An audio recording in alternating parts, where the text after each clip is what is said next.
And so that 3 years of sobriety, when I finally moved out, it took 6 months. I stopped going to church. I stopped reading my Bible. And then on New Year's Day, I guess I'm going to drink.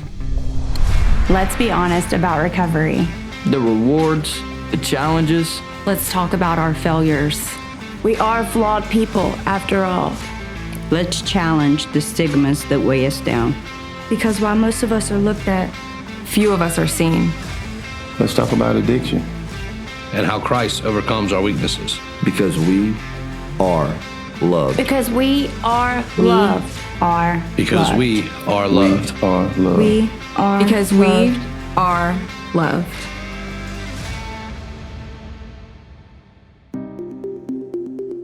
My name is Stephen Walker, and my life was quite the circus. After college, I went to Oklahoma State University, and I got hired by Merrill Lynch, and I was in the financial arena for many years and did well, but I was more concerned with happy hour than I was with really anything else, and I thought life was that way. It's progressive. It led down many bad paths. But then I came to the Home of Grace in 2016, and I surrendered to the Lord, and everything has changed since then.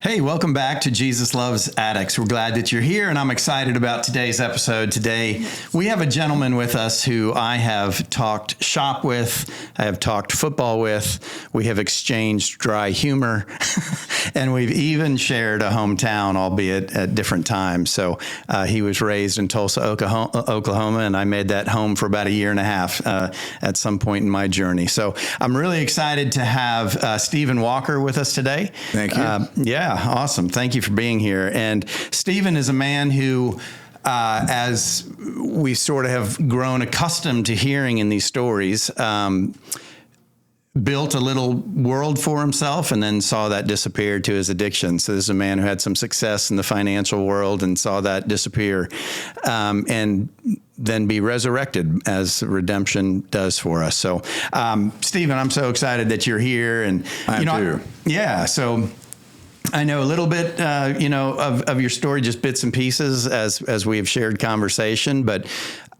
don't know much about really other than your pride in Tulsa, Oklahoma, where it all starts. What was that piece of your life like? Well, I was born in New York. I'm the youngest of three. My middle brother, 4.5 years older, oldest brother, 6.5, but I've always been the baby. They were born in Maryland and Virginia. And when we were four, I guess when I was four, the family, my father was with American Airlines, and they opened a hub in the early 70s in Tulsa, Oklahoma. And I was going to ask why the travel, like y'all are from all over. And so, but unbeknownst to me, we moved to Oklahoma. My mother and father were already having problems due to his alcohol. And it was pretty severe. But I've seen pictures of him, charismatic, 6'4" athlete. But I found out later he wasn't real nice when he drank. So you're saying, I take it, he was gone before you were old enough to remember? When I'm closing in on 5, they separate due to his alcohol while we're in Oklahoma. And then he had lymphoma, and he died at a very young age at 39. And when I was 6, within a year, he died from cancer. And so now you got a single mom with 3 boys. She left school, to marry our father. And so times were lean, real lean, but she's a pretty lady, and a lot of quarters, I guess, with the courting of the 1970s. But I often think about that, because I didn't want anyone dating my mother, and I'm already getting a mouth on me. So I'm looking out the blinds. I'm like, who's this? Well, I won't say the word, but, but let's say you're going to pick up your date. It's 1973. Yeah. And then she says, I'm not quite ready. Why don't you meet the boys? And no one wants to meet you in our family. But one of them stuck. His name's Fred. He's a wonderful man. He went to all of my sporting events, basketball, football, baseball. They get married when I'm in the 6th grade. He has 3 boys of his own. They are his youngest is my middle brother's age. And so everything changed, though. You know, we went to the suburbs of Tulsa, big house. He had a pool put in, basketball court for me. Now we've got a lake house, motorboat, racing boats. He's a regatta Rags sailboat. to riches here. Oh, yeah. Literally. And it didn't take me long to fit in. Settle into that lifestyle. Yeah. But I don't want to go to the lake, you know, with my mom and stepdad. I'm in the 7th grade at this point.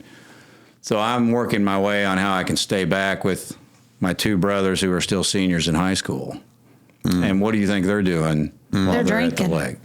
And girls in bikinis. Yeah. You know, beer cans in their hands, and that's my association. You know, I don't know what that does yet, but I want to be older. Right. And I Yeah. can't wait. Yeah. And so, Already getting the advertising. Oh, yeah. Yeah. And played sports all through high school, and was decent. You know, pretty good, really, real good in football. But then no offers came, so I went to Oklahoma State University. Same fraternity as my middle brother. He had just graduated, and I became a freshman then, so I never got to spend any time with him. But I had heard some. Can I pause you before you get to, because I want to hear about that. But one issue with your father, one, did your mother ever drink? Was she ever involved in that? Amazingly, not till later. Not till later. So during the time that your dad was overdoing it, your mom was trying to compensate by being the responsible one. Okay. You said he wasn't very nice. Was he abusive to your mom? Was there? Well, the story I heard from my 2 brothers was one night he was just blitzed, and he grabbed her by the hair and dragged her across the floor. Oh, okay. And that was the end. You know, we're done. They have recollection of that, but you have not. I don't. It's only based on what they've told you. Right. And they were like 10 and 12, you know. Yeah, they would remember. They do. So I think we could assume that things were not pleasant, because that's typically that drastic an action is not the first. Right. Right. So there's probably, So your brothers, as Kathryn was saying, they were probably more accustomed to the chaos in the home. They were. Yeah.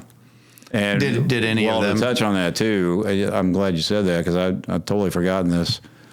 But they were, what kind of mood's he going to be in? You know, That walking on eggshells, never knowing. And I guess I was real fortunate. Yeah. That I don't. Well, you were Too young. You said you were the baby, and I don't doubt that they shielded you. They did. They did. And then you all became kind of mom's big brother during the single moments of her life, right? Oh, yeah. Screening out her daters. And did any of so they're already drinking in high school, you're seeing it. Did any of your siblings, before we actually go down the road of yours, did any of them also get into an addictive lifestyle? Yeah, my oldest brother. He did, okay. Yeah. And it's, you know, we know alcohol is progressive, and you maintain for a while, and you don't know if you're going to the habit yet. Yeah. And then the struggle. But now, were you witness to some of his early kind of addictive process, or were you guys both out of the house by the time we were out? It was years down in our 30s. Okay. It became a true battle with him, with beer. It was beer. Yeah. You know, but I mean, you can do some damage with a case of beer. Well, when did it circle back around? I don't want to get too far ahead because I want to come back to your college years. When did it circle back around and bite your mom there? When you said later on she started? I think with my stepdad in later life, maybe a little unhappy. And so she'd have some cocktails. Okay. Yeah. To take the edge off. Did she actually struggle with drinking? No, I don't think ever. I wouldn't call her a problem drinker. Okay. She was kind of. But there was she liked to get loose. Yeah. Which is interesting, right? Because she saw her first husband and 2 of her offspring, have issues with it. So the fact that she kind of went down that road is interesting. But maybe we'll revisit that as it happens in your chronological story. So here we are. You're starting to enter college, and and sports is a big part of your life. And in high school, there was a few times that I drank, and when I did, I remember getting inebriated each time. And now that I look back at it, that we were, and It's 1985. Let's get hammered. Those are the kind of things that come out of my mouth. But there was maybe 3 times in high school that I really drank because of sports. Yeah. And then when I joined a fraternity, you drank. The lot. Drinking light was on all the time, and kegs, sorority parties, Sure. all of that, and we were in Animal House there. Yeah, we were. Yeah, just the 80s. But it's interesting. So you only drank about 3 times in high school, but you came out of the gate hot and heavy. So there was never kind of a soft introduction for you. You went right to getting. That's interesting because obviously there's they talk about the genetic component and your dad being an alcoholic, and who knows down the line there may have been more. So it's interesting. I just find that. Did your tolerance skyrocket very quickly?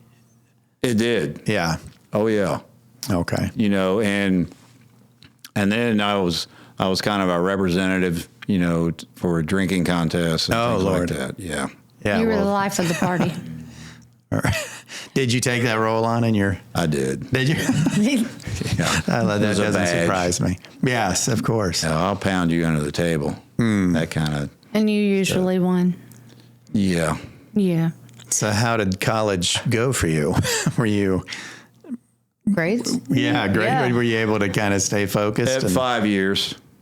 It's supposed to be 4. Okay, sure. You were on the extended plan. First 2 was keg beer I majored in. Yeah. And went to class every now and then. But then as a junior, my stepdad stepped in too, and he said, you've got to make a 3.5 or you're coming to.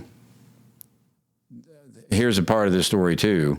When I'm a sophomore in college, the architect stepfather, Fred, he and my mom moved to Mobile, Alabama. Okay. And he's stopped. Chadsey Architects has his last name, Chadsey, Fred Chadsey, but he sold because of the oil boom, the oil bust in Oklahoma. I don't know if you remember that, in Texas in the 80s, but he and this a partner started an architecture firm in Mobile. Then 2 years later, he retires to Gulf Shores, Alabama, and that's kind of how I started coming down this shifted. way. Right. Was drugs anywhere at all? Pot, anything? Did you do anything else like college? Yeah, I smoked weed. In college. Mushrooms, I guess, as a junior. Then acid, in college, started expanding the mind.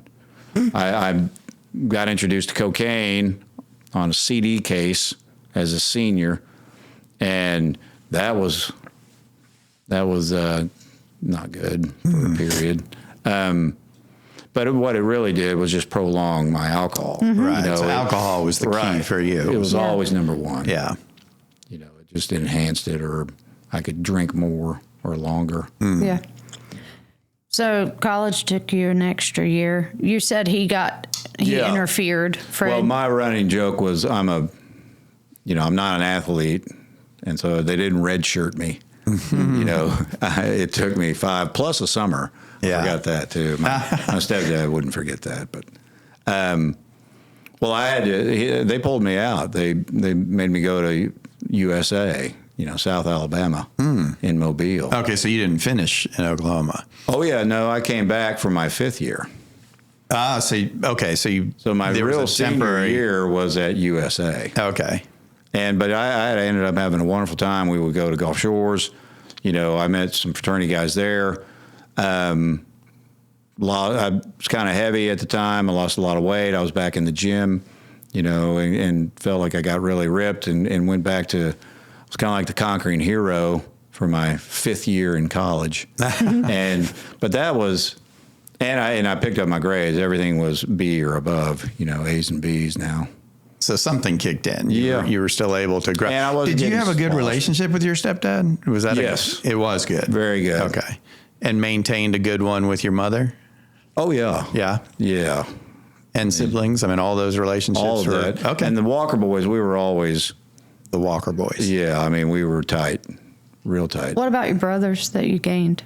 The three brothers. Stan is still alive today. and he's in California. But they were all gifted athletes too, you know, and they played football, all three big sports. Now Stan, they found out later, he's gay, and then Barry was a medical doctor, gay, but he was married for a while, but they got divorced because he preferred men, but. A good relation. You have good relationship with him. I mean, you had that natural bonding. He's a medical doctor. You know, I mean, he was a 4.0 guy. And the sports was always the common denominator for you guys. So it was an easy transition. Oh, okay. yeah. Okay. So as you prepare to step out of the womb of college, where does this take you? Merrill Lynch in Tulsa. Oh, Oklahoma. So you stepped right into the financial world. I did. Okay. Did you know that's what you wanted to do, or is that just seemed like the thing to do for the time? Paul, my middle brother, he was already there for 5 years. Okay. So here I am again. I started the fraternity. Right after he did. Right. And then when I graduate, I go to Merrill Lynch where he already is. Does he, throughout your life, I mean, clearly, you're following in his footsteps. Does he have kind of in your heart and mind a bit of a father figure role back then? Yes, he does. Okay. So he really stepped in there. Okay. He does. Yeah. I know that your oldest brother was significantly older, but you would say you're probably, I know, close to both, but closer to Paul. Yeah, and Bobby and I later in life were more drinking buddies than friends. Right. Well, and I loved him dearly, you know, but he died on the way to Atlanta on, I think, 280, Highway 280. And they think he might have had an aneurysm or something, but the car went, people behind him saw him. Oh, my goodness. Yeah, and then he hit oncoming traffic. And now, was he the one who also struggled with addiction? Yes. He was, okay. In 2013 when he got in that car wreck and died. Oh, my God. And he was active in his addiction at that time? Yeah. Yeah. Was he under the influence in the accident, or that could have just simply been? So it could have just been medical. But he was also bipolar. And he'd been on a manic binge for quite a while. And so I think something happened here. And then. Yeah. That must have been a difficult time for you. It was, because I'd been sober for a while and I started drinking again and things went down after that. Okay. So then let's come back to that. Yeah. Because if you want to talk about Hooters? Did you work there? What? Yeah. Is that? Did you really? Oh, look at my goodness. Okay. So, well, it's like I don't know where we're going. So you step into the financial world. How long does that last for you? About 4 years. And what? So you had some success there. I mean, And so what causes you to leave that? You're just funding your addiction too much. You'd recognize, or what?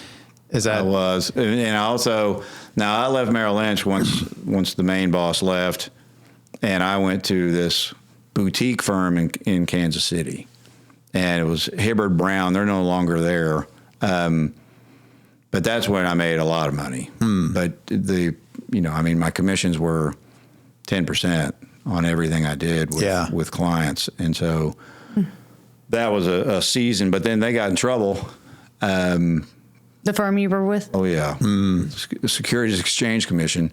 I had left before they got in that trouble, thankfully. Yeah. But I'm back in Tulsa, and I think it's 1995, and it's the grand opening of Hooters, and it's the first Hooters in Oklahoma, and I'm there with my brother. It's New Year's Day. We're watching the ball games and drinking, and the general manager comes, and we knew him, and he knew my brother a lot better than me, but, he goes, "What are you doing now?" And I said, I don't know yet. And he said, "Well, I need a manager." And so I looked around, and I went, "Yeah, I can do that."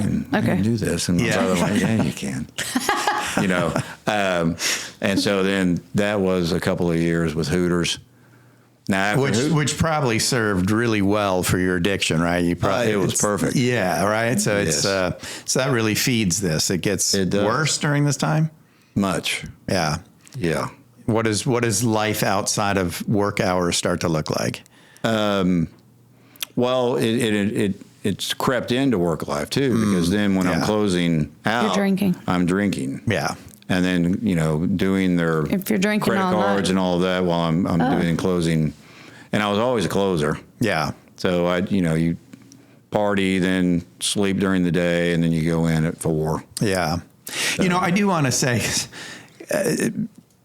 just a little side note to the audience, that I think sometimes when we have guests on that we know, we tend to probably laugh at spots that might otherwise be inappropriate. But we know Stephen, and so we're not really laughing at what is obviously the downward trajectory of his life at this point. It's just that we know where God takes him. And so it's often kind of that before and after that we see it kind of makes you smile out loud, right? I know where this ultimately ends for you, but I didn't know all the whole story here. So okay, so you're in working for Hooters. Things get worse. I mean, the restaurant industry in general is troublesome for addicts, and I would assume Hooters has an exceptionally, especially grand opening early on, probably even an accentuated party scene, and probably a very fast turnover.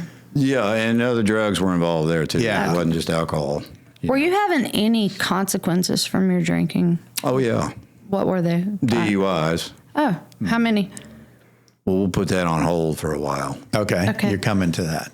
And for the audience, they laugh at me all the time, so I just thought I'd throw that in for you. We laugh with you, Steve. We do. It's with me. It is. No, in college, I got a DUI in 95, I got a DUI in Tulsa. Still, it wasn't alcohol. That's not my problem, What was it? That's what I'd say.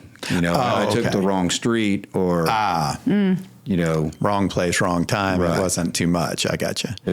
And I would always defend alcohol. You needed to keep it safe. Right. Don't come at me. Mm-hmm. And even when I had that DUI, you had to do DUI school and all these other things. And they gave me that questionnaire and I lied on it. And still the guy was like, you're an alcoholic. And I was like, whatever, dude. Yeah. I didn't even put what I really do. So you tried to scale it down and he thought, wow, this is... Still said you're an alcoholic. You're an alcoholic. But I just never saw it that way. Yeah, sure. Or I didn't want to. What about your brothers? Did they ever, tell you, hey, this is a problem? Did anyone confront outside of a DUI, Yeah, Paul did. Yeah. Several times, and he drank, but he was always kind of the English, British. He learned how to drink. The assumption of proper drinking. Yeah. and don't get hammered, and especially in public. What about, as you're traveling through all this, kind of tagging on to Kathleen's question here. Kathryn, sorry. I was like, Kathleen, who's that? Yeah. You don't know her, but I don't. Did you ever have romantic interests in your life? And did they ever kind of go, things are getting a little too far here with the alcohol? Oh, yeah. Yeah. Well, did you win and lose relationships behind it? After Hooters was telecommunications, and it was first, I think, LDDS, then it became WorldCom. I don't know if you all remember that at all. But that was Bernie Ebbers, and he's from Mississippi. But they opened a huge hub in Tulsa, and it was the old Memorex Telex building. But I went to them. I became a customer relations supervisor, and I started that. Then about a year into that, or two, I got into management, even more as a manager. But that's when I met April, and she was a receptionist there, and they said, watch out for him, because I'd already been. You had a name for yourself? Yeah, with some ladies out there. With the lady, not the drinking. Okay, yeah. So just as a player. And he's a partier too, yeah. And but then, well, on the second date, she got pregnant, and so now we've got Ryan. and Ryan is my son. But we, you know, I mean, I don't think we ever really fell in love, but we tried to make it work. We got married. For your son. You know. You did get married. Oh, yeah. 1998. We made it 2 years. Now, was she involved in drugs or alcohol? No. No, she was not. Okay. No, well, she had some drinks, and then she saw me. And then I get the other DUI in 98. And now I'm in AA, and, you know. By court order, you had to go to AA? No, I mean, I only had to do a couple. But now. But you chose to keep going back. Oh, yeah. Okay. And I ended up doing 2 years of AA, and that was my first. Well, it was about a year and a half because I started slipping at the end of that. And I was so trying you to maintained sobriety for a year and a half in there. Oh, okay. And I was trying to do that for her, our son, you know, but just like that book says, you know, irritable, discontent, you know, I mean, I was white knuckle. Yeah. The whole time. And I tried, you know, and I had a sponsor, and we did some service work and did the steps, and but I was just, I think I was angry a lot. Yeah. You know, because I couldn't drink. I think that was the whole problem. You think that was the entirety of your anger? Oh, yeah. Just I can't drink. If she'd have thrown a 6-pack on the table, I'd have said, come over here. I love you. You know, but I'd. So were you blaming her almost for not being able to drink? Okay. Probably. Yeah, we tend to do that with who's closest, even if because that's I filed for divorce. You did what? I filed in 2000. Okay. But the joke there with both of us was, well, you beat me to it, you know.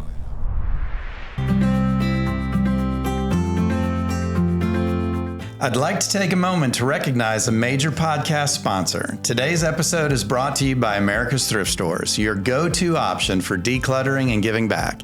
If you have a closet bursting at the seams or a garage that's seen better days, we've got the perfect solution for you. That's right. America's Thrift Stores makes it easy to clear out the clutter and make a positive impact in your community. Whether you're cleaning out your wardrobe, downsizing your living space, or just looking to give back, America's Thrift Stores has you covered.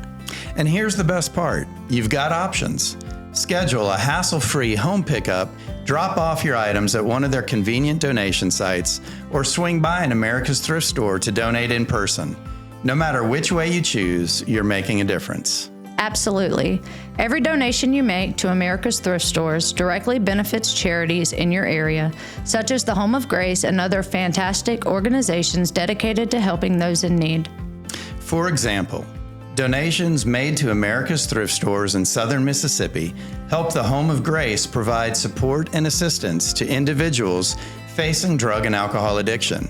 Your contributions make a real impact on their mission to provide freedom from addiction through Christ-centered recovery. So not only are you decluttering your life, but you're also helping build a stronger and more supportive community. It's truly a double blessing. So what are you waiting for? Clean out that closet, clear out that garage, and make a positive difference in your community by donating to America's Thrift Stores. Visit America's Thrift Stores online to schedule a home pickup, locate a donation site near you, or get directions to one of their store locations. America's Thrift Stores, where giving back never goes out of style.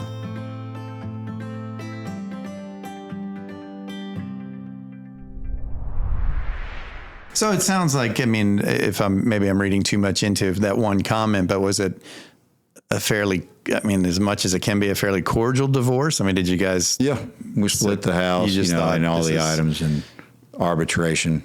Okay. Do you still have contact today? I mean, do you guys still kind of here and there? Okay. You know, she married a Christian man, thankfully, not long after, and it was a good thing. So let me ask you something, because you just kind of mentioned the Christian man here. So obviously, the core of this program is about the faith piece, but we understand that people don't start there. Mm-hmm. So my question is, you're clearly living a life that is, at very best, absent the discipline of the Christian walk, right? Yeah. Was it also absent Christ at this point? I mean, did you not know God? Was there any concept of God for you? Had you been introduced in your home growing up? Well, most definitely. I mean, but you know, like many of us, you check mark Christian on a questionnaire. Right. Yeah. But I'm never in the Bible. When my mom when she was single mom with the 3 boys, Yeah.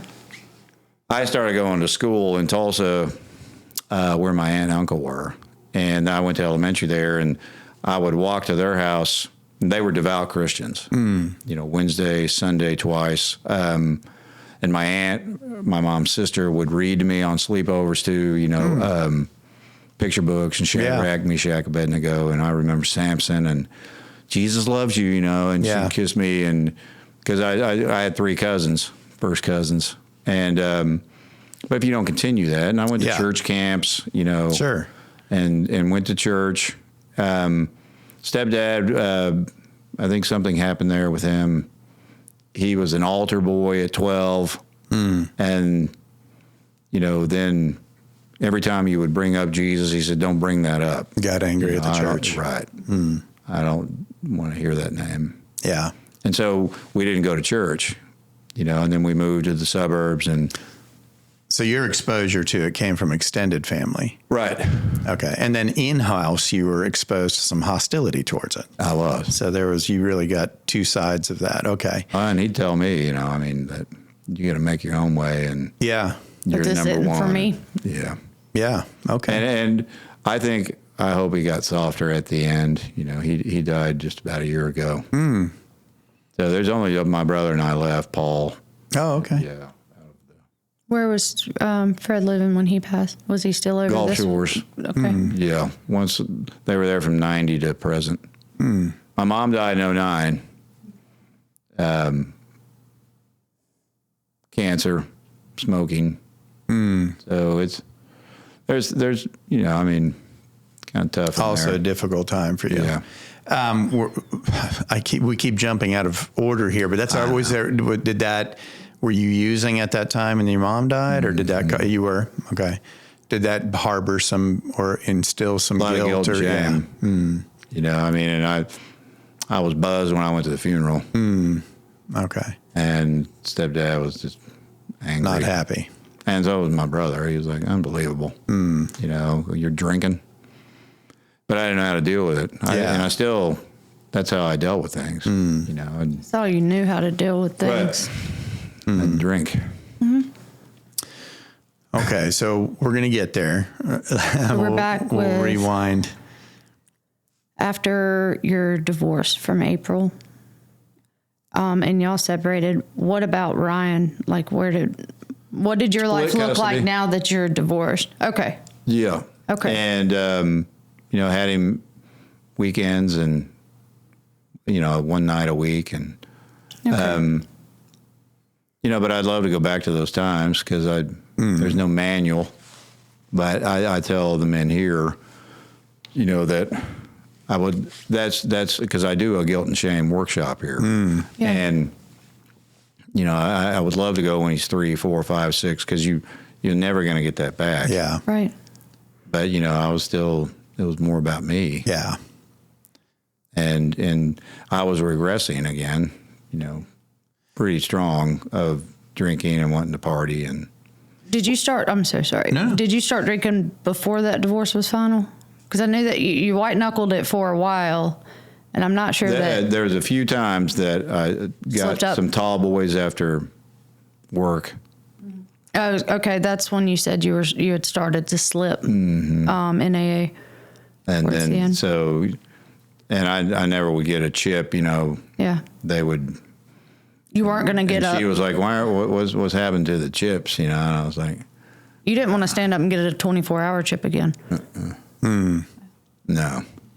Because even then, that'd blow my cover. Exactly. Yeah. It's pride. Popping them here and there. Yeah.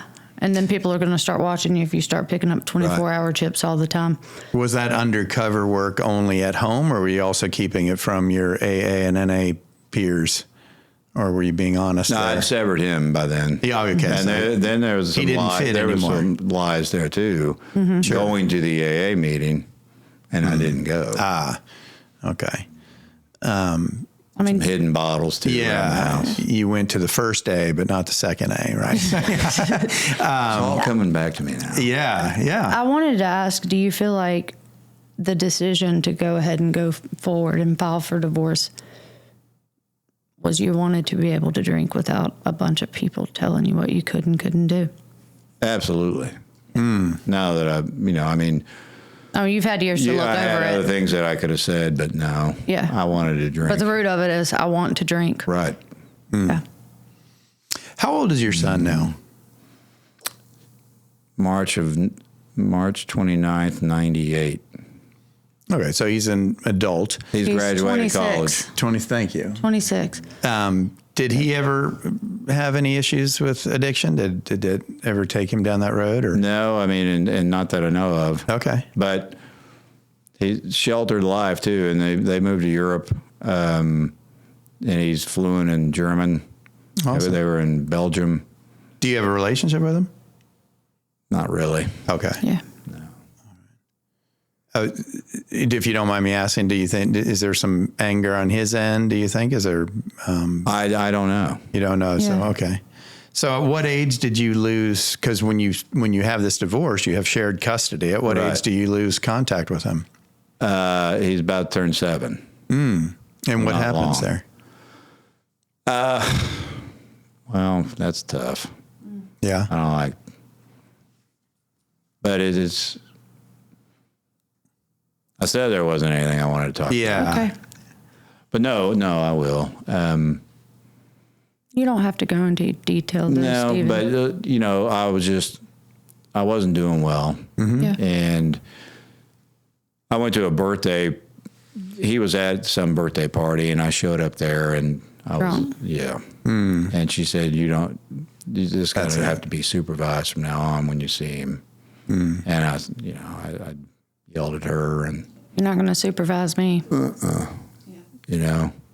then I saw some court papers not long after that, if you don't do this or that or get help, and I wasn't listening to that. Yeah. You didn't want to stop drinking. And then when I went to Texas not long after that, and I just didn't sign anything, but it said right there that you're not signing and not coming to court doesn't change what they're doing here. And so then I lost the parental rights. Can I ask you one more thing at the risk of maybe taking you down that road too far? But if he happened to flip this podcast on, is there anything that you would necessarily want to say to him? Or? Oh, yeah. I've always thought about you, and I love you. Absolutely. Yeah. And I still see that in the future. Yeah. Yeah. Because even those times when I was sober later and tried to reconnect, I got some opposition from his mother and stepdad because they didn't, I don't think they may have. I was in Alabama. They didn't trust it Right. that I was really sober. But now, 9 years in September will be sobriety. Yeah. And 8 working here, at the Home Yeah. of Grace. Well, I'm going to be hoping for you, Stephen, that opportunity. And but there's this part of the story, and thank you for going there, because I think it's certainly for those people who are parents, it's one of the most heartbreaking parts of the story, and one that really profoundly defines how far this thing will take you down the rabbit hole, right? And what it will take. It completely defies who we are, right? I mean, that's not who you were. That's not who you want to be. And yet when we're under its influence, we cannot get back there, right? And so it really is so defining, so I appreciate you sharing that. So, and I know from talking with other people, from my own experience with my son, there are people listening that need to hear that, hey, guess what? It may not all work out when you get sober, but it's still worth it. That's right. And God is always a God of restoration and reconciliation. And we may not know the when, but I do know what's going to happen. That's right. And I do, and Absolutely. that's some of those that for sure, that's one of the probably top 3 that you put the layers over your heart on and put it down there. And I've never shared that. So I appreciate your vulnerability. Yeah. Well, again, because I think it's important, both in real life and I mean, I know this is going to sound a little tongue in cheek, but also on this show, right, which is real life, that people do see that, right? That people see. One of the things we don't want to do is present a softened version of what addiction is all about. It's hideous, and it takes no quarter. No. And so this was a biggie for you. And not just that addiction is what it is and does what it does to all of us, but that recovery is not a cliche. It's like, it's not a destination. No, it's not. And it's every single day. That's right. And things aren't going to work out, and you're going to lose people in recovery. You're going to bury people to the disease.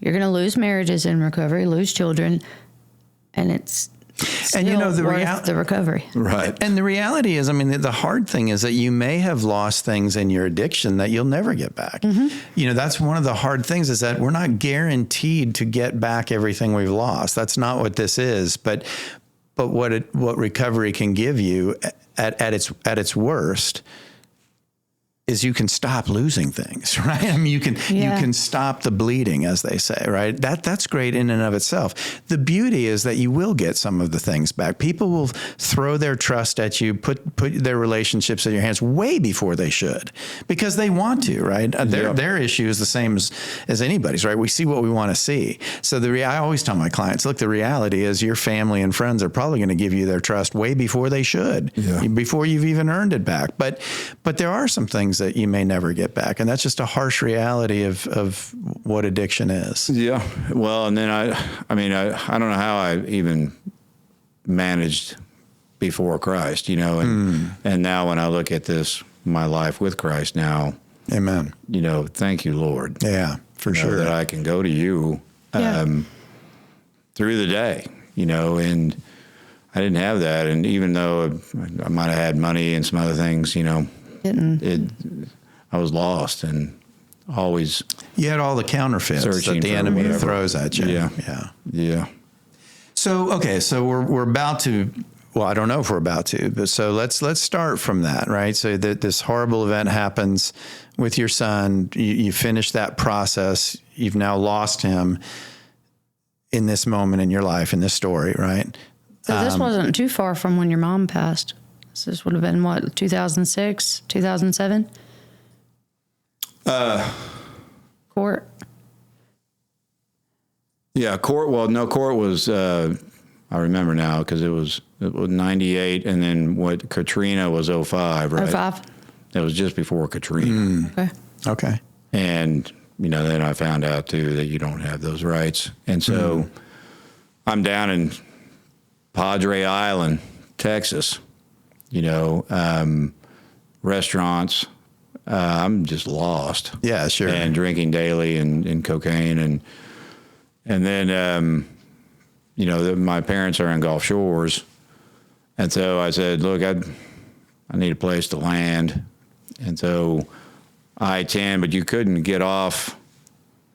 You know, they had anything in Mississippi, too. You couldn't get off I-10 because everything was destroyed from Katrina. But then I went there and was just kind of lost still, you know, hit or miss with work and some restaurants in Gulf Shores. Still drinking, still using. Okay, so it wasn't need a place to land to get sober. I just need a respite. Right. Yeah. Okay. Had you tried any actual like programs that? No. So you had never done inpatient? Not till 07. Okay.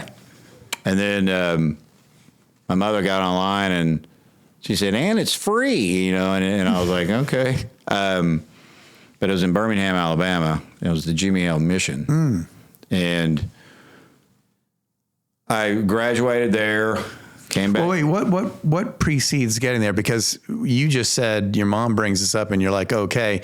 That okay never would have come 5 years ago. So what happened that made you say okay this time? Like where?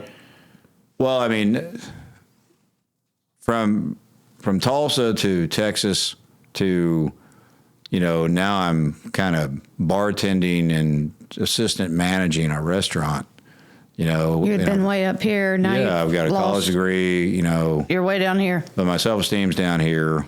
So at this point, you're accepting this is negatively affecting me. Yeah, this is just who I am now. You know, and I at least I got my alcohol, you know. Well, you'd lost everything else.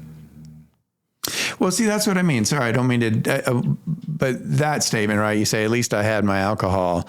So you're still seeing that as kind of a blanket. Yes. But yet when your mom brings this place up, you said, okay, what made you say, okay? Like usually there's just something where, okay, I'm ready for some reason. Well, when I'd gone back there and I lived with him briefly, and then my dad was like, you got to find somewhere else. And so I had this all bills condo, and I'm doing construction. But I'm drinking every day. You know, I went to their house. This was over a year and a half, and I was sitting there. I think I was crying too. My mom said, "What are we going to do?" And I said, "I don't know." So you are feeling the pain, yeah. Oh yeah, and I said, I guess rehab. And then she went online, and you know, he'd had enough because he'd helped me kind of start over a couple times with money. Yeah. And I got on a Greyhound and went to Birmingham, left my car there, all my stuff. And it was a 4-month program. And then I went back to Texas after I graduated there. Then in 2009, I'm just broken. So when you finished that first one, how long do you stay sober? Couple months. And what's your reintroduction? How do you relapse? Just beer. I mean, just like, hey, I'm going to go get one, or were you? Oh yeah. Yeah. Okay, so that'll be different. Yeah. You know, that was my first rehab, and you've learned how to drink. I can do it now. Yeah. Okay. Yeah. Then I called them, and I think a defining moment in 2009 was the director of their program. He said, "Hey, Stephen," you know, and I said, "Look, I need to come back." He said, "Well, let me tell you, I'm going to let you, but it's not going to be the Stephen Walker show." And, you know, all my bravado and all of that I've done through my life.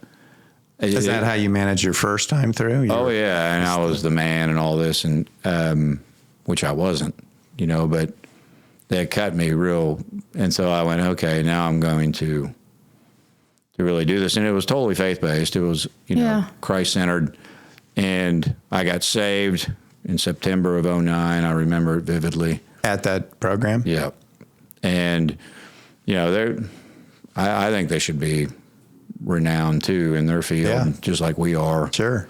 Ended up working for them. I went through their 8 months. I went through their program, but when did you go there? In 2009? 2009. And that was the last time? Yes. Okay. And then 2010 worked for them. 2011 I was still on campus working for them, and they were wanting to make me a counselor through the state of Alabama.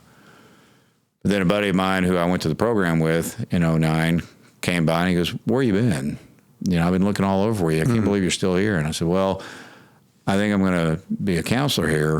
And he said, "Well, I need a manager." And he was a big deal. He was a director of this corporation in Birmingham. But he was, I didn't know, but he was knee deep in cocaine and heroin. And plus, he had the offer he made me was 4 times what I was making, and I had a condo, a car, and so that 3 years of sobriety, from 2009 to 2012, when I finally moved out, you know, it took 6 months, to lose all and I stopped going to church, I stopped reading my Bible, and then on New Year's Day, I guess 2013. Said, "Yeah, I'm going to drink," and that led. You knew this time though, if you drank, it was done. And it was a horrible spiral. Till pretty fast. Yeah, and then it's just tossed about by the waves, you know. Yeah. But now your mother's passed. Right. Because she died in 2009. And no contact with stepdad. So you hadn't talked to Fred since your mom? My brother Paul would help me every now and then. but I'm still getting jobs. I'm still able to pay some rent, but it's because you're personable and charming. Right. Yeah. And it's getting unfortunately. Exactly. Not to your benefit.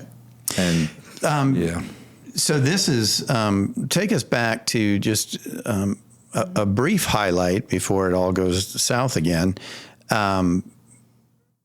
You said you got saved at that program. What was the aha moment for you? What happened there to go, I need this? I remember in that pew, and there's probably 140 guys in there in this huge arena chapel that they have. But I hit my knees and I said, please, Lord, I'm just Do you remember what the message was? Was there something that just spoke to you? Romans 7.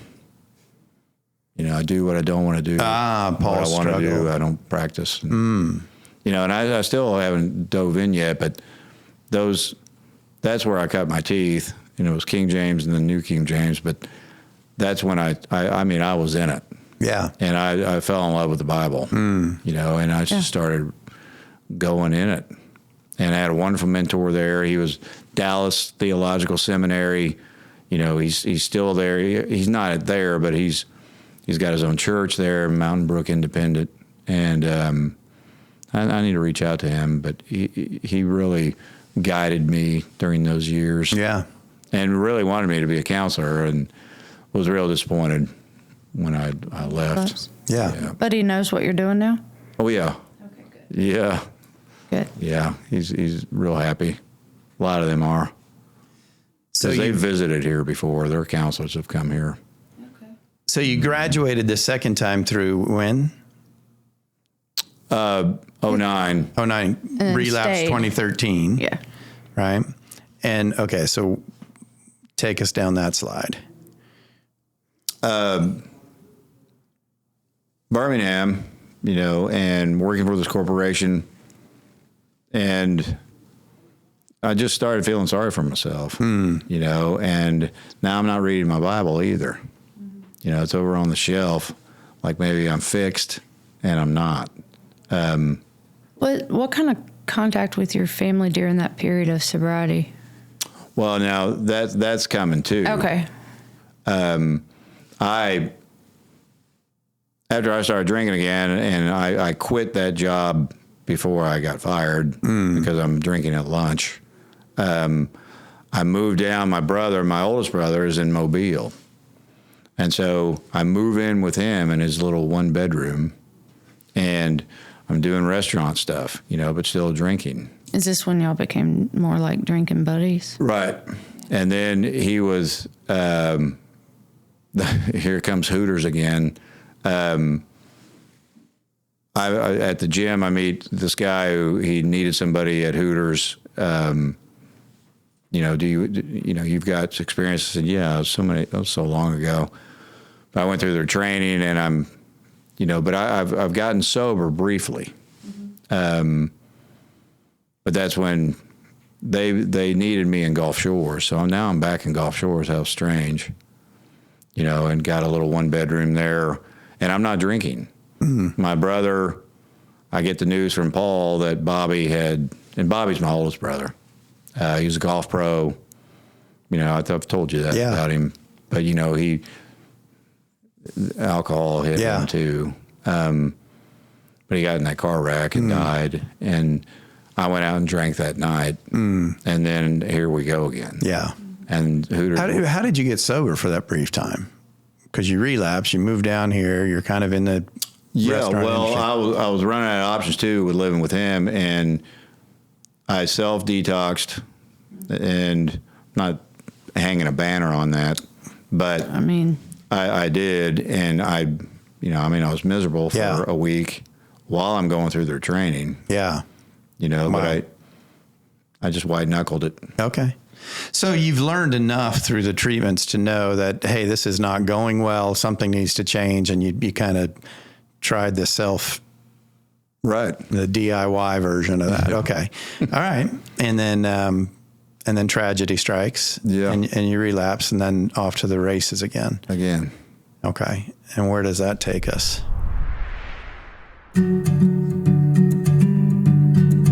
Before we go any further, let's take a minute to address the man or the woman listening to today's episode and wishing for a better life. Or maybe addiction has completely overtaken a family member or a friend. You are not alone. As you may know, the Jesus Loves Addicts podcast is produced by the Home of Grace, a Christ-centered addiction recovery program in South Mississippi with over 60 years of experience. The Home of Grace has residential programs ranging from 30 days to 12 months. With 2 separate campuses for men and women, they are fully staffed with caring individuals who want nothing more than to guide you to a life of recovery. Services include individual and group counseling, marriage and family counseling, classes, workshops, GED, and workforce training, all grounded in biblical principles. And because of donations from the community, the cost of the program is incredibly affordable. Thousands of alumni from across the country can tell you there is no other program in the world quite like the Home of Grace. If you want to start a new path to recovery, don't wait. Speak with an admission specialist today. Visit homeofgrace.org or call 833-55-GRACE to talk with someone. That's 833-55-GRACE. Call the Home of Grace today.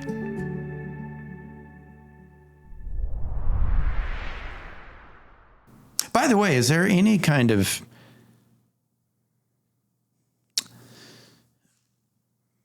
rub here going on between your inner man and outer man now that you've been, you've come to know Christ, right? And you mentioned Romans 7, and that's what Paul's talking about, is that battle between the inner and outer man, the flesh and the spirit. Are you feeling any of that now, or is it just washed away, temporarily drowning in the background? No, I'm feeling it. You're feeling that conviction. Yeah. Okay. Yeah. Which makes it worse with the shame. Yeah. If you're aware and you know that you turned your back on. Yeah. Absolutely. And, thankfully, because that self-esteem and self-worth that I try and build now for clients, is so critical. Yeah.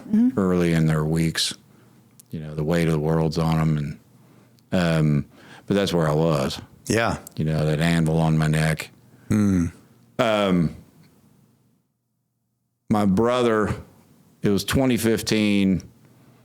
And I had heard about the Home of Grace, I forget how. They had some kind of a payment program, but I didn't do it. I went to this other place in Alabama, stayed white knuckle sober for a while again, working whatever. But then in 2016, and plus now, by the way, when I was white knuckling, that's when I got certified as a personal trainer. So I'm a binge drinker. Yeah. I'll go. It's not, I'll go those months and I get healthy again and fit. And then the minute I take again or use, it all goes away. You'll get enough to lose the next binge. And then, I blow up the world again. Yeah. But I came here in 2016 and, just never left.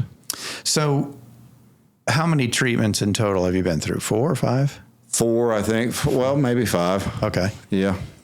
Okay. So 6. Yeah. What looked different for you? I think, I was 49 when I came here too. And I tired? Help me, Lord. Sick and tired. And true surrender, like that's it. That learning phase is over. You've gone past habit. Now you struggle. And I felt like, and I never thought I'd work here or anything, I just thought, for the rest of my life, I just got to follow the Lord. And really dove in here too. I mean, I loved it. And the classes, What's been different about your recovery walk this time? Like what's Well, no, this is just part of it, but I believe I don't like it when someone says it's been removed, because it used to kind of irk me. Yeah. But then I realized that it has been, because I don't champion it. I don't think about it. I still suffer with tobacco. I still have a little problem there, but I go into a store and say I get some tobacco. I never even think about the back of the store, where I thought that would never happen. Yeah. So it hasn't been removed. I think it has. You thought you would always be white knuckling it, and that even thinking that had to have been defeating. And why does he get to drink, or you know, and I can't, and you know, I mean, and that was always a crux of mine. Yeah. You know, that why can't I? Yeah. You know, and but in when I started, you know, really looking at my life too, when I was here, you know, I mean, the fact that they wanted me to be a counselor back in, you know, the early 2010s, you know, then I prayed, but I believe he told me that, you know, I don't care about anybody else, but you don't get to drink. Yeah. You know, and that's my Lord. You know? And I was like, and I really, you know, I mean, and others are like, whatever, dude, you know, but I mean it. He said, you don't get to. And, you know, here we're coming on. Yeah, that reminds me, what's that story? You can probably correct me about one of the disciples is, you know, Jesus says something to him. Peter, he says, well, what John. about him? And he says, what is it to you if I want to remain until... I told you.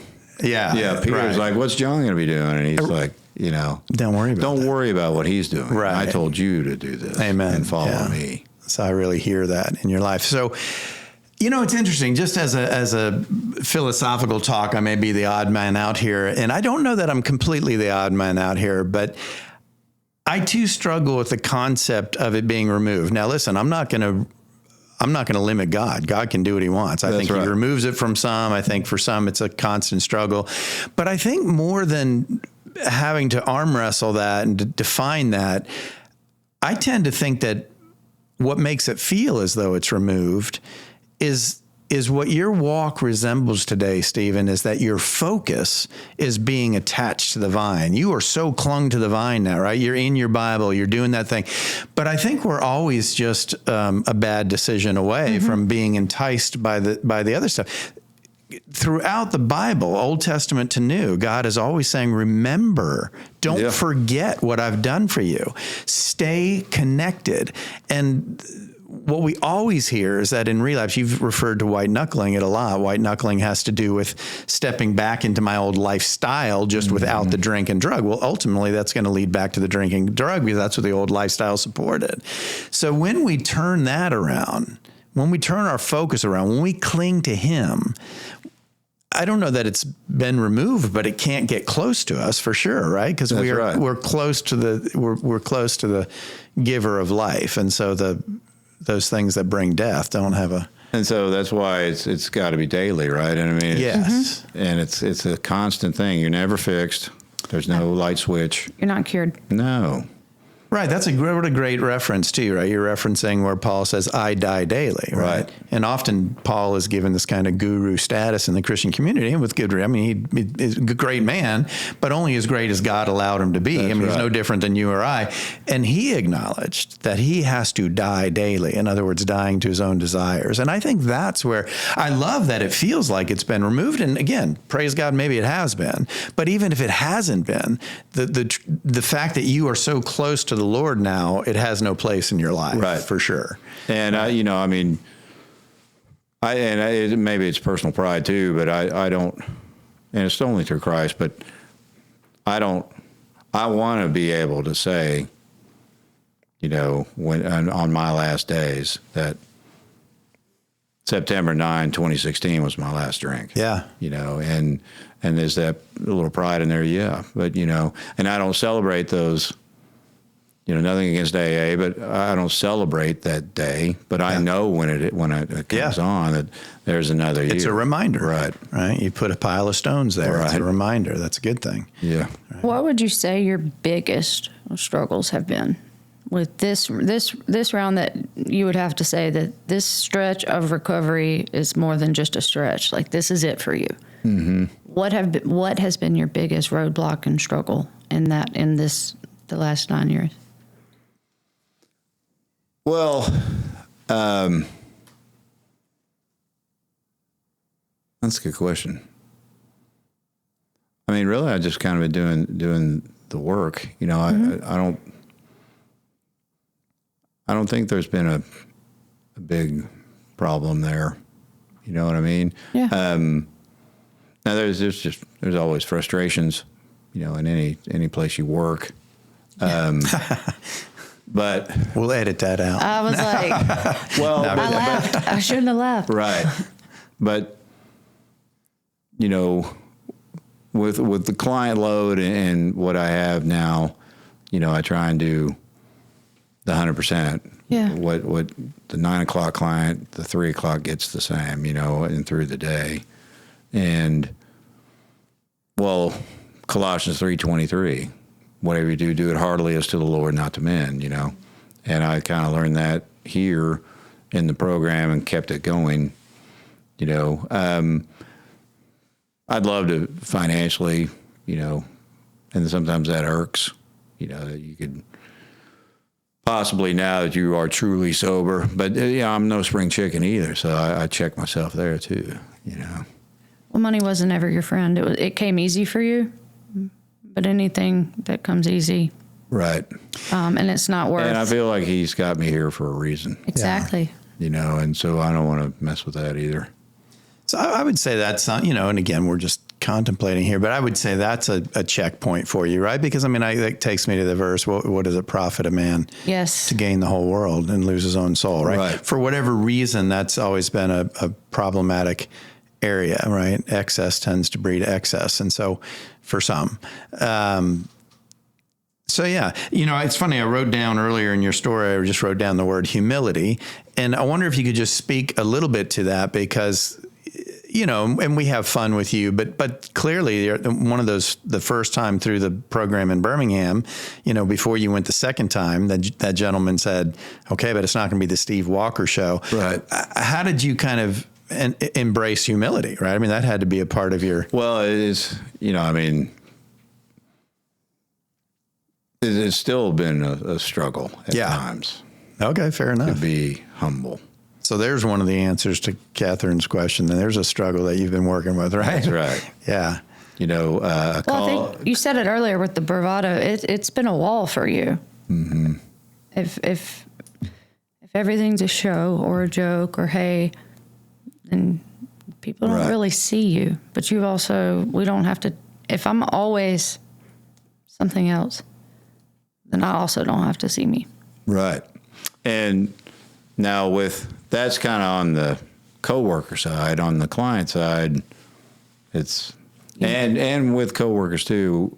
You know, when it's serious time, you're serious, right? And I'll be like, you know, but I like to do that bravado too at times. Yeah, but it's more, you know, the way I see it from the outside looking in, it's more humorous. But is that something you legitimately struggle with? Right, and I know that you're all going to go, yeah, okay. You know, and I'm not being serious, you know. Well, it's also your cadence, the way you talk. Before today, I wasn't sure that you had gone through this program. I've worked with you for 2 years. I knew that you were from Oklahoma, but I wasn't sure you were really from Oklahoma. I wasn't sure if you were joking or not. So that's all I had to go by. Well, and that was at that dinner we had, right? Like or that when luncheon. I first met you, you're like, Oklahoma. And now when I see you, I think, Oklahoma. I didn't we're know. all up there. Yes. You're supposed to kind of lie, right? Or you told the truth. I have a random question. You may be able to help me word it. So this has actually come up a couple times for me with clients, and you have that firsthand knowledge about the restaurant industry and these clients that's all they know. And they're like, well, I can handle it this time because I've done this. What are your thoughts and feelings about that? Because my husband worked in it, and he's like, it's drugs and alcohol are prevalent in the serving industry. Absolutely. Maybe you can help me phrase a question or tag on. Like, if it's coming up more and more, then I need to be better prepared to answer it. Yeah. I don't know if there's any even left, but there are some restaurants that don't serve alcohol. I mean, does the Cracker Barrel or somebody like that, or, you know, But No, they even sell mimosas. they do. Mm-hmm. Well, then that's infiltrated that too. Yeah. I would tell a client, that your chances of success are Less than average. right. Yeah. Like almost nil. Yeah. I'm not telling you to leave the restaurant That's kind of where I've or been. food service or But I happen to believe that y'all are capable of doing more, and it's nothing towards the restaurant industry, but not everyone is well, alcoholic it's the and 10th addict. time somebody asked them to, have a shift drink. They're tired. Yeah. And then now they've had, whether a relationship, they've had a long shift, and then here comes the enemy that says, you can do this. You can have a drink. Yeah. I mean, I don't think there's any absolutes, but, I think the trick is putting the odds in your favor, right? Right. And that's what we have to do. And so to do that, I think sometimes we have to step away from the known And the drunk's got to leave the unknown. bar. You're not going back to the bar to save somebody. Right. Exactly. You got to leave the industry. Yeah. I think. That's basically how I felt. Right. Yeah. I don't think it's an accident that it keeps coming up. Right. You mentioned yourself. And I've had a lot of clients with car sales. Yeah. Drugs, alcohol, and gonna need to think about that too. That you're gonna have to switch gears there. Well, that's all I've ever done. Well, Yeah. All I ever did was get high, and I learned a new way. right. Yeah. Well, and the reality is it's everywhere, right? I mean, you found it you're right. Yeah. you found it in the financial world, right? That's considered. And no one would have ever said I'm going to be Stephen Walker was going to be a Christian drug and alcohol counselor. That never would have come out of their mouths. Yeah. And then now because a lot of my fraternity is in recovery. It's a big percentage. Yeah. And I got that on LinkedIn so you're a Christian drug and alcohol counselor with a question mark, and as an old fraternity brother of mine, that's correct. And he goes, unbelievable. And I said, well, what's going on with you? And he said, I'm drinking too much. And, and we started reconnecting that way. And he may come here, he may not. But, that gave a little bit of pride too, that no one, and you never know where he wants to take you. Right. Yeah. For the kingdom. Amen. Amen. And on that exclamation That was point, good. I think that's really powerful. And so, I just want to say to anybody, thank you, Stephen, by Thank the you way, so again, much. and You're for welcome. being willing to go places you hadn't thus far. And so thank you for that. And for anybody listening, perhaps you find yourself, the expression that kind of ran through my mind was sleeping with the enemy, right? And we hear that in Stephen's story, right? After each treatment, or actually even before then, after each sort of consequence, he would defend the alcohol, double down on that, and make some excuse why it was something else, right? And so you keep running back to the enemy's arms, and your life keeps getting worse. If you're in that place where you keep trying to pin the tail on the wrong donkey and things continue to get worse, I think all I can ask of you is to be willing to consider that maybe it's the thing you're protecting most, right? Maybe that's the biggest deception in your life. The beautiful thing about this story is that, again, and I say this all the time, as long as there's a next breath in your lungs, there's a next opportunity for you. So you still have the opportunity to make that realization, to step out of the darkness and into the light, literally. And, to just sort of say something in brief about kind of where we ended, I don't know that we put enough thought into that statement or that verse, that biblical truth, that what does it profit a man to gain the whole world and yet lose his old soul? I know there are lots of reasons that we can all give to stay attached to what's killing us. And it may be a very difficult thing to step away from what you've always known, especially when you associate it with putting food on the table, right? This is where walking by faith, not by sight, comes into play. Now, that's a deeper step into the Christian walk. So for those of you who aren't there yet, I would just simply say this: be willing be willing to, here's something that we often say, I'm going to go here. So a lot of times what we tell people when they come in is, look, you don't need to have the answers. All you need to know right now is that your way wasn't working. If you're hearing this and you're struggling, and you can acknowledge that your way isn't working. And hasn't worked for a long time. Then step into what you're hearing here and see, look, taste and see that the Lord is good. He's not afraid to show himself. He's trying to show himself. In fact, he's probably shown himself in your life millions of times. You're just not seeing it, right? Guys, listen, we pray for you. For those family members listening, we'd love to hear your comments. We're here to respond in whatever way we can. If you're struggling, there's hope. And we love you. More importantly, Jesus loves you. And we will see you next time on Jesus Loves Addicts.